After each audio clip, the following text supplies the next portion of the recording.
নমস্কার। আপনারা অনেকেই রিকোয়েস্ট করেছেন একজন বিবাহিত মহিলা কিভাবে তার এসআইআর এর ফর্ম ফিল আপ করবে।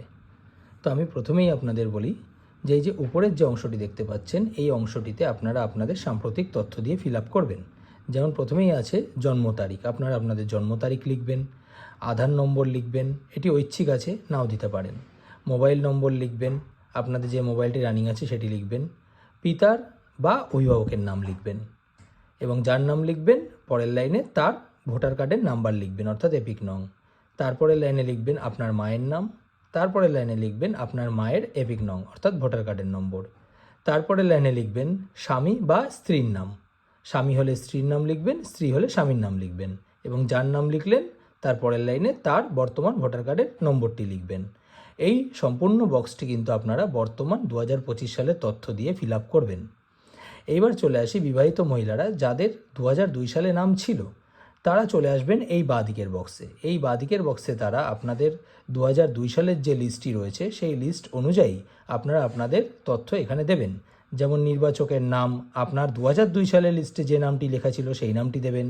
তারপরে এপিক নং যদি থাকে, দেখবেন আপনার 2002 এর লিস্টে আপনার নামের ওই লাইনটি ধরে একদম ডান দিকে চলে যাবেন, দেখবেন এপিক নং বা ভোটার কার্ডের নম্বরটি আছে 2002 সালের, সেটি দেবেন। যদি থাকে দেবেন, না থাকে ফাঁকা রাখবেন। আত্মীয়ের নাম দেখবেন ওই লিস্টেই আপনার নামের পাশে ডান দিকে আপনার আত্মীয়ের নাম হিসাবে পিতার নাম বা স্বামীর নাম যার নাম ছিল সেটিই দেবেন। সম্পর্ক হিসাবে ওখানে যেটি লেখা আছে 2002 সালের লিস্টে সেটিই লিখবেন। সেখানে যদি পিতা লেখা থাকে পিতা লিখবেন, স্বামী লেখা থাকলে স্বামী লিখবেন। জেলা বা রাজ্য 2002 সাল অনুযায়ী যা ছিল তাই লিখবেন। বিধানসভা ক্ষেত্রের নাম দেখবেন আপনাদের ওই 2002 এর লিস্টের ওপরের দিকে বাঁ দিকে বিধানসভা ক্ষেত্রের নাম এবং নম্বরটি দেওয়া রয়েছে, সেটি দেখে দেখে লিখবেন। এবং ওই লিস্টের একদম ডান দিকে উপরে চলে যাবেন, দেখবেন অংশ নম্বর লেখা আছে, সেক্ষেত্রে অংশ নম্বরটি লিখবেন।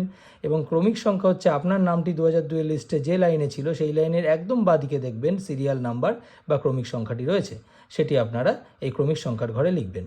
এটি গেল যাদের নাম 2002 সালে পাওয়া গিয়েছে। কিন্তু যাদের নাম 2002 সালে পাওয়া যায়নি, যে সমস্ত বিবাহিত মহিলাদের, তারা কি করবেন?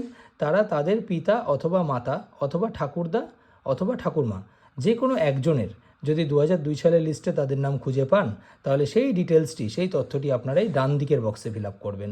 একদম হুবহু আমি যেভাবে বাঁ দিকের বক্সের কথা বললাম সেইভাবেই আপনারা কিন্তু আপনাদের ওই বাবা অথবা মা অথবা ঠাকুমা অথবা ঠাকুরদা তাদের তথ্যটি ডান দিকের বক্সে ফিল আপ করবেন।